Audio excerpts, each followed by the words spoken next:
নমস্কার, বাংলা জাগোয় আপনাদেরকে স্বাগত। প্রত্যেক দিনই মেডিকেল সায়েন্সের উন্নতি ঘটছে, নতুন নতুন চিকিৎসা পরিষেবা সামনে আসছে। আর সেই জায়গায় দাঁড়িয়ে হিপ রিপ্লেসমেন্ট, যেখানে একটা সময় পর্যন্ত মানুষের কাছে বেশ খানিকটা ভয়ের বিষয় ছিল, এখন বলা যায় অনেকটা সহজ হয়ে গেছে। ডিএএ নতুন চিকিৎসা পদ্ধতি, আর এই পদ্ধতির মাধ্যমে যদি আপনি হিপ রিপ্লেসমেন্ট করেন তাহলে মাত্র 2-3 দিনের মধ্যেই কোনো রকম সাপোর্ট ছাড়া আপনি হাঁটতে পারবেন। যেখানে একটা সময় হিপ রিপ্লেসমেন্ট মানেই অন্ততপক্ষে 5 থেকে 6 সপ্তাহ লেগে যেত সেরে উঠতে। আজ আমরা আলোচনা করব এই ডিএএ টেকনোলজি নিয়ে, ঠিক কিভাবে এই সার্জারি করা হয় এবং কত দ্রুত সেখান থেকে সুস্থ হয়ে ওঠা যায়, কোনো রকম কমপ্লিকেশন আছে কিনা, সেই সমস্ত কিছু বিষয় নিয়ে। আর এই বিষয় নিয়ে আলোচনার জন্য এই মুহূর্তে আমাদের স্টুডিওতে উপস্থিত রয়েছেন বিশেষজ্ঞ doctor Pamme Karthik Reddy, MBBS MS ortho, DNB ortho fellowship in arthroplasty Germany, Apollo hospital চেন্নাইয়ের তরফ থেকে তিনি আমাদের সঙ্গে এই মুহূর্তে রয়েছেন। এবং আপনাদেরকে জানিয়ে রাখি, অ্যাপোলো হসপিটাল চেন্নাইয়ে আপনারা এক ছাতার তলায় সমস্ত রকম পরিষেবা পেতে পারেন। এবং হেল্পলাইন নম্বর 044440401066 এবং হোয়াটসঅ্যাপ নম্বর 8017363636 এবং 9163048748। वेलकम सर, नमस्ते सर। पहला जानना चाहेंगे DAA ये एक्चुअली क्या है? DAA it stands for direct anterior approach. हम हिप जॉइंट सर्जरी करने, हिप रिप्लेसमेंट सर्जरी करने के समय हिप जॉइंट को अप्रोच करना है। कैसे अप्रोच? पहले हम स्किन कट करके हिप जॉइंट तक कैसे जाते हैं वो अप्रोच बोलते हैं, सर्जिकल अप्रोच।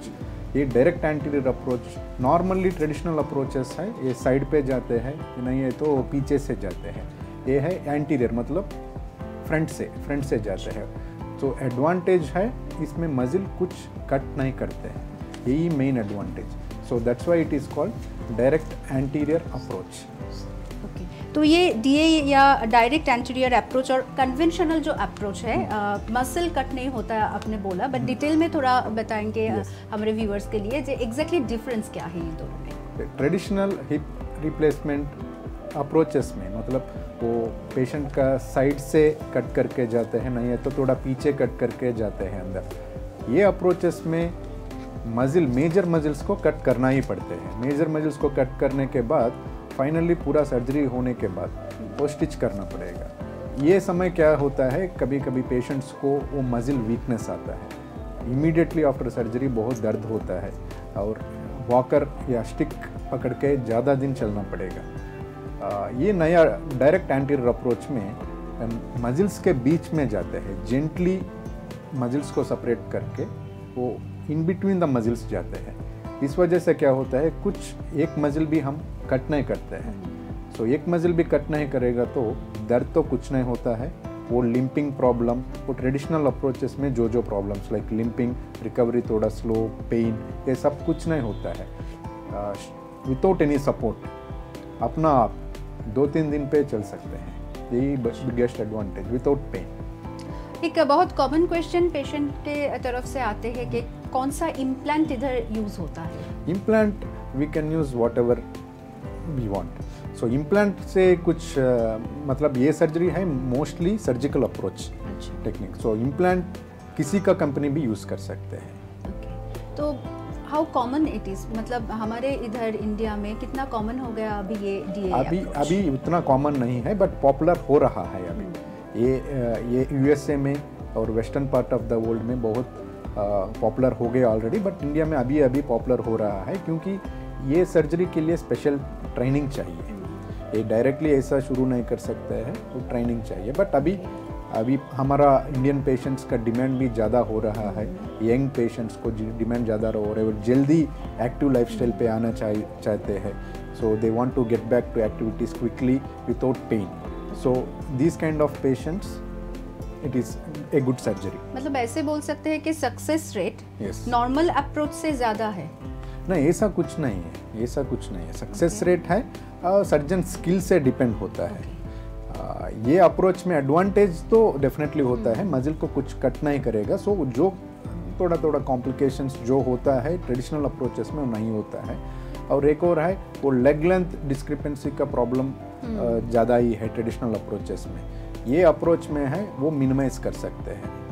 अच्छा, हम ग्रेजुअली जानेंगे क्या क्या और एडवांटेजेस है, बट वो जो रिस्ट्रिक्शन पोस्ट ऑपरेशन ऐसे बहुत कुछ रिस्ट्रिक्शंस इसमें नहीं ऐसे है, कुछ नहीं, कुछ नहीं है, बहुत दिनों तक इमोबिलिटी रखते हैं, ऐसे कुछ नहीं, कुछ नहीं। ये अप्रोच का एडवांटेज है सेम डे वॉकिंग कर सकते हैं, शुरू कर सकते हैं। सेम डे नहीं है तो नेक्स्ट डे इमीडिएटली वॉकिंग शुरू कर सकते हैं।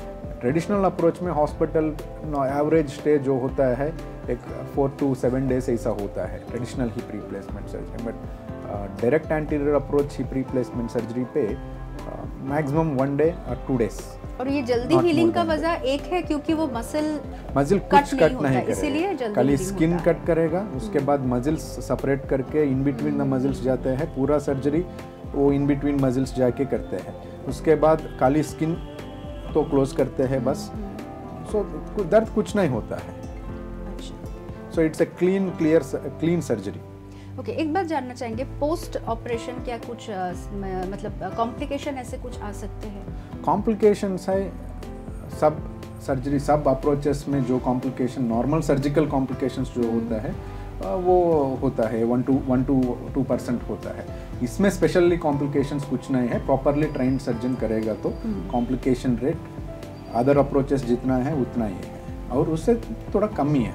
अच्छा, तो हर कोई पेशेंट जिनका वो हिप रिप्लेसमेंट ज़रूरी है वो सबको ही क्या ये डीए अप्रोच के लिए अवेलेबल मतलब हो सकता है सबको? yes, सब पेशेंट्स ये अप्रोच से तो एलिजिबल है, मतलब but which patients are most beneficial, वो यंग एक्टिव पेशेंट्स, जो पेशेंट्स इमीडिएटली वॉकिंग करना चाहते हैं, कुछ दर्द के बिना विदाउट सपोर्ट के बिना इमीडिएटली चल सकते हैं। ऑपरेशन का पहले एक्टिव लाइफस्टाइल पे जो है वो सेम लेवल ऑफ एक्टिविटी पे रिटर्न करना चाहते हैं जल्दी विद इन ए वीक, उसके लिए बेस्ट सर्जरी है। अच्छा, तो ये आर्थराइटिस प्रॉब्लम या ऐसे कुछ प्रॉब्लम में बॉडी वेट एक बहुत बड़ा डिसएडवांटेजेस होता है, तो जिन पेशेंट का बॉडी वेट ज़्यादा है वो भी क्या एलिजिबल है या उन लोगों के लिए कुछ थोड़ा प्रॉब्लम या कॉम्प्लिकेशन आ सकता है?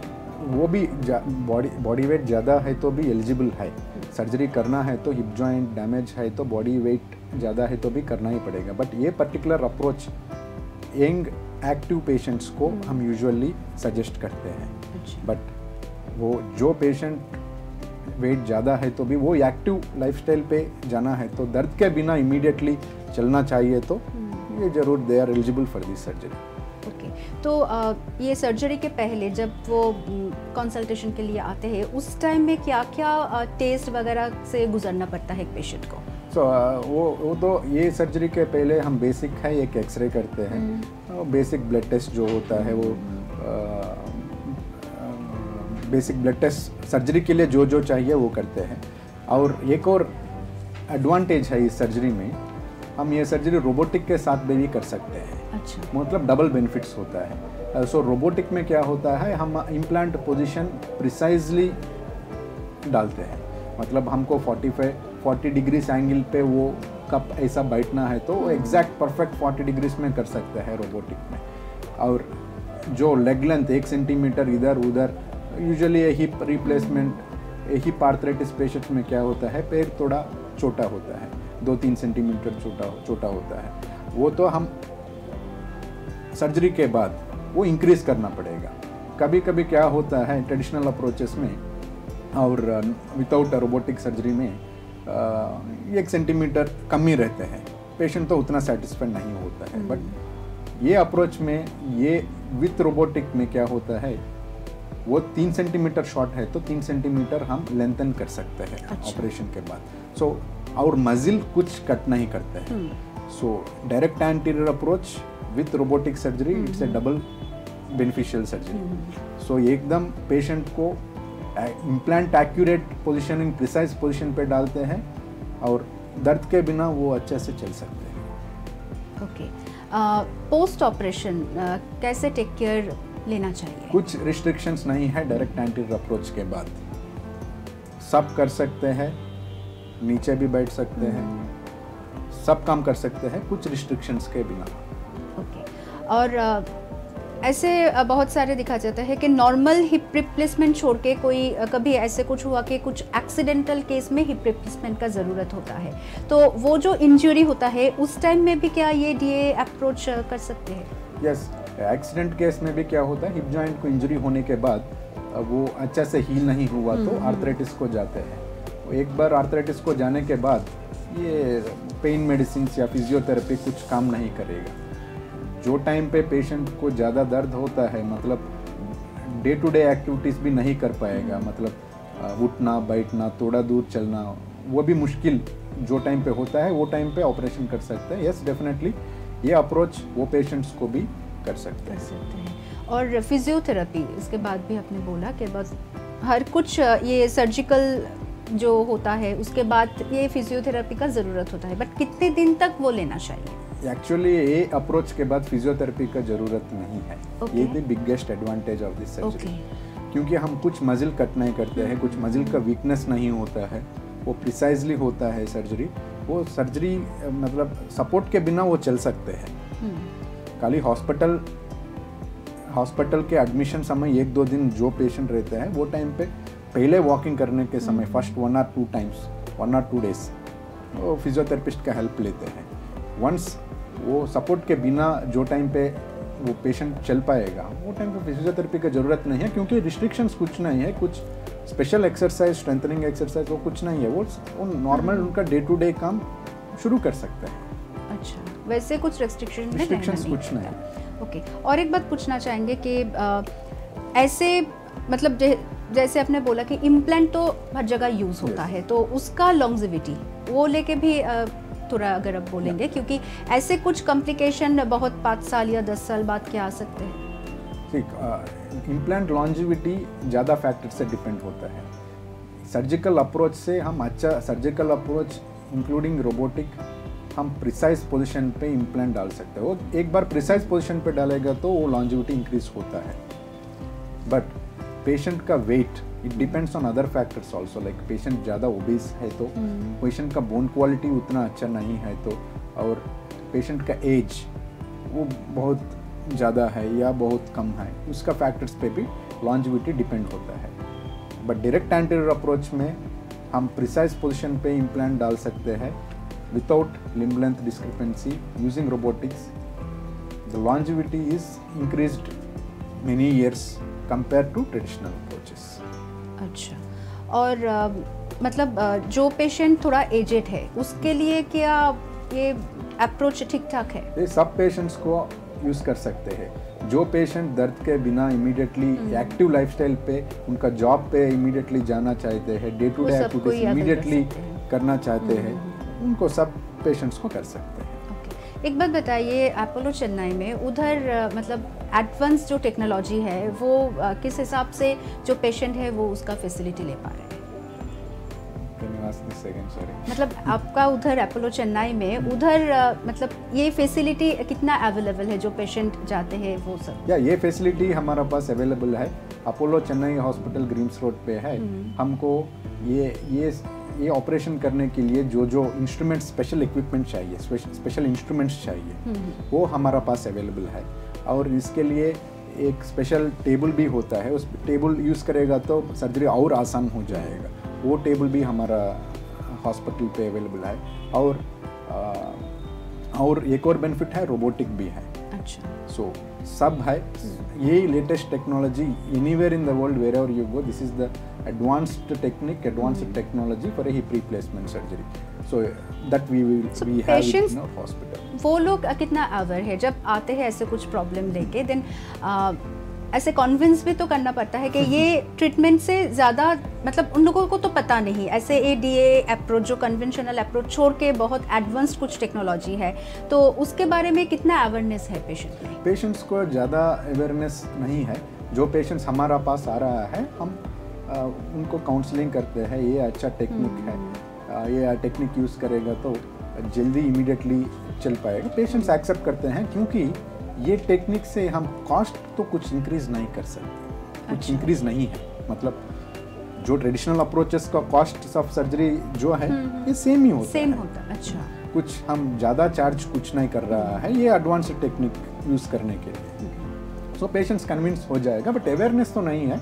हम ये सब प्रोग्राम्स ज़्यादा करके ये अवेयरनेस प्रोग्राम्स तो हम करना पड़ेगा। अभी इम्पोर्टेंट एक बात है कि हिप अच्छा रखना, मतलब gradually when people are aging तो थोड़ा बहुत कॉम्प्लिकेशन तो आते हैं, तो क्या सजेशन देना चाहेंगे जिसका थोड़ा बहुत प्रॉब्लम है और जिसका कुछ भी प्रॉब्लम नहीं है, ठीक ठाक रहने के लिए?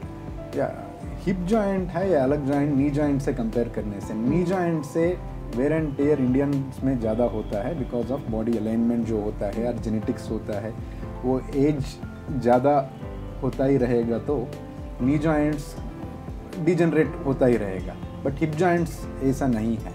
अच्छा, हिप जॉइंट्स ऐसा सब पेशेंट्स में डिजनरेट नहीं होता है।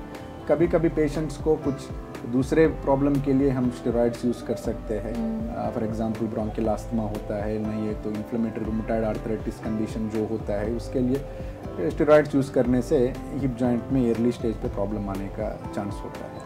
उसमें थोड़ा मेडिसिन यूज़ करना है, थोड़ा एक्सरसाइज करेगा तो वो सर्जरी थोड़ा दिन अवॉइड कर सकते हैं। Right posture is also important. Right posture तो हिप जॉइंट के लिए उतना इम्पोर्टेंट नहीं है। और एक्सरसाइज वो कितने इम्पोर्टेंट है? एक्सरसाइज नॉर्मल लाइफ में एक्सरसाइज इज़ वेरी इम्पोर्टेंट, क्योंकि ज़्यादा वेट है तो weight is single most important factor कुछ आर्थराइटिस के लिए लोअर लिम्ब पे। सो वेट कम करने से वो नी जॉइंट पे है या हिप जॉइंट पे लोड कम हो जाएगा, वो डेफिनेटली रिलीफ मिल जाएगा। तो लॉन्जिविटी ऑफ द इम्प्लांट भी ज़्यादा होता है। अच्छा, और जिन लोगों को ये सर्जरी होता है उसके बाद भी एक्सरसाइज आप लोग मतलब कौन सा ऐसे कुछ स्पेसिफिकेशन है कि ये एक्सरसाइज कर सकते हैं ये नहीं, या कोई यंग एज में ऐसे हो तो वो लोग क्या जिम कंटिन्यू कर सकते हैं, ऐसा कुछ रेस्ट्रिक्शन या ऐसा? ये डायरेक्ट एंटीरियर अप्रोच में कुछ रिस्ट्रिक्शन नहीं है, क्योंकि हम कुछ मजिल कट नहीं करते हैं, इस वजह से डिसलोकेशन का चांस भी बहुत कम है। स्टडीज़ में ऐसा रिसर्च पब्लिकेशंस पे है, डायरेक्ट एंटीरियर अप्रोच पे डिसलोकेशन का रिस्क बहुत कम है। इस वजह से हम कुछ रिस्ट्रिक्शंस नहीं है, वो जो करना चाहते हैं वो सब कर सकते हैं। अच्छा, और एक बात कि उधर जब आप लोगों के पास ऐसे पेशेंट कोई आते हैं, ऐसे हिप का स्पेशली प्रॉब्लम लेके रिप्लेसमेंट का ज़रूरत होता है, जैसे आपने बोला कि मेडिकेशन ये ट्रीटमेंट के पहले या ये सर्जरी के पहले वो भी क्या ज़रूरत होता है, या पोस्ट सर्जरी वो मेडिकेशन क्या इम्पोर्टेंट है या कितने दिन तक चलते हैं? हिप जॉइंट एक बार फुल आर्थराइटिस आने के बाद जो मेडिसिन है वो काम नहीं करेगा। अच्छा, तो फाइनल है ये सर्जरी करना, final stage replacement is important, replacement surgery is must. उसके बाद कुछ मेडिसिन थोड़ा दिन के लिए हम एंटीबायोटिक यूज़ कर सकते हैं इन्फेक्शन प्रिवेंट करने के लिए, थोड़ा दिन के लिए मतलब एक हफ्ते के अंदर सब पेन मेडिसिन यूज़ कर सकते हैं, और 2 हफ्ते के लिए एक मेडिसिन यूज़ कर सकते हैं, ब्लड थिनर है बस। उसके बाद कुछ मेडिसिन का ज़रूरत नहीं है। ओके, तो ऐसे में एक बात पूछना चाहेंगे, ऐसे कुछ मतलब अलार्मिंग सिचुएशन जो देता है कि हिप का जो प्रॉब्लम है अभी मुझे डॉक्टर के पास जाना चाहिए because there is no medication, ultimate solution is surgery, तो ऐसे कुछ अलार्मिंग सिचुएशन बॉडी देता है कि अभी मुझे कुछ ऐसे प्रॉब्लम हो रहा है, I should go to doctor?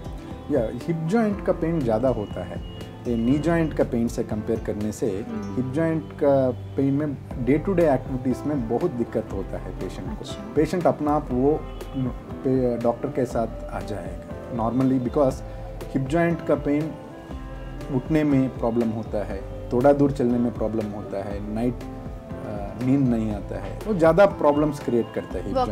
Walking में भी बहुत प्रॉब्लम होता है, लिंपिंग होता है, थोड़ा दूर भी नहीं चल पाएगा। सो हिप जॉइंट का प्रॉब्लम एक बार आने के बाद पेशेंट नेग्लेक्ट करने के लिए चांस नहीं है, वो डॉक्टर के पास ऑटोमेटिकली आ जाएगा। बट ये एवियन का एक कंडीशन है, मतलब जो स्टेरॉइड कुछ लेते हैं विदाउट स्टेरॉइड यूसेज ऑल्सो भी आते हैं, मतलब ये हिप जॉइंट का बॉल जो होता है, बॉल एंड सॉकेट जॉइंट में बॉल जो होता है उसका ब्लड सप्लाई कम हो जाएगा। वो टाइम पे क्या होता है, डल पेन, वेरी माइल्ड दर्द आता है, तो ज़्यादा दूर चलने के बाद दर्द आता है, डल एकिंग पेन आता है। वो टाइम पे नेग्लेक्ट करेगा तो स्टेज 1 स्टेज 2 पे है तो हम without surgery, without hip replacement surgery manage कर सकते हैं। अच्छा, सो वो टाइम पे दर्द है तो थोड़ा डिस्कम्फर्ट है तो नेग्लेक्ट नहीं करके वो क्या डॉक्टर के कुछ पास आ टेस्ट जाएगा। से पता चलता है कि कौन सा स्टेज में Yeah. अभी स्टेज 1 या स्टेज 1 स्टेज 2 पे पहले एक्सरे करते हैं, एक्सरे में कुछ नहीं दिखा रहा है तो एमआरआई स्कैन है, और एडवांस्ड डायग्नोस्टिक टेक्निक्स भी है like bone scan and all. Very early stage पे भी हम डिटेक्ट कर सकते हैं, क्योंकि कभी कभी patients right side hip joint पे पेन में आता है, हम एमआरआई करने के बाद लेफ्ट साइड पे वो टाइम पे कुछ सिम्टम्स नहीं होता है, दर्द नहीं है, बट एमआरआई पे प्रॉब्लम होता है, मतलब 2-3 महीने के बाद या 6 महीने के बाद उनसे भी शुरू होता है। उसका पहले ही हम एक्ट करके छोटा माइक्रो ऑपरेशन करने से वो हिप जॉइंट रिप्लेसमेंट तक जाने को प्रिवेंट कर सकते हैं। ये awareness is important. Awareness is important definitely. Sir lastly क्या बोलना चाहेंगे? ये अप्रोच ये नया वाला है, इंडिया पे अभी अभी पॉपुलर हो रहा है। जो पेशेंट्स एक्टिव लाइफस्टाइल पे इमीडिएटली रिटर्न करना चाहिए, without restrictions, without physiotherapy, without support immediately walking करना चाहिए, तो क्विक रिकवरी के लिए ये अप्रोच ऑप्ट कर सकते हैं। ये सब हॉस्पिटल्स पे अभी अभी आ रहा है। अभी अपोलो चेन्नई ग्रीम्स रोड पे हम one of the earliest in the country to start this approach. Okay, so आपको या आपका रिलेटिव्स को किसी को हिप पेन है, हिप रिप्लेसमेंट सर्जरी चाहिए, उनको बोल दीजिए ये अप्रोच नया टेक्निक आ गया, सो आप सजेस्ट कर सकते हैं। Thank you sir for sharing all this information. DA direct anterior approach এবং হিপ রিপ্লেসমেন্টের ক্ষেত্রে এই অ্যাপ্রোচ এখন যথেষ্ট কার্যকরী, কারণ আপনারা শুনলেন যেখানে কনভেনশনাল যে পদ্ধতি রয়েছে সেই পদ্ধতির মাধ্যমে যদি সার্জারি করা হয় তাহলে বেশ খানিকটা সময় 5 সপ্তাহ 6 সপ্তাহ সুস্থ হয়ে উঠতে লেগে যায়, কিন্তু এই ডিএ অ্যাপ্রোচের মাধ্যমে একদিন বা দ্বিতীয় দিন থেকে কিন্তু আপনি কোনো রকম সাপোর্ট ছাড়া হাঁটাচলা করতে পারবেন।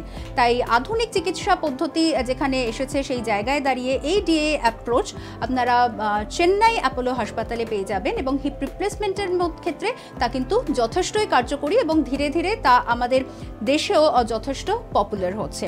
এবং আরও একবার আপনাদেরকে বলে রাখবো যে অ্যাপোলো হসপিটাল চেন্নাইয়ের হেল্পলাইন নম্বর 0444401066 এবং হোয়াটসঅ্যাপ নম্বর 8017363636 এবং 9163048748 এই নম্বরে আপনারা যোগাযোগ করতে পারেন। আজ সময় শেষ, এখানেই শেষ করছি। নমস্কার।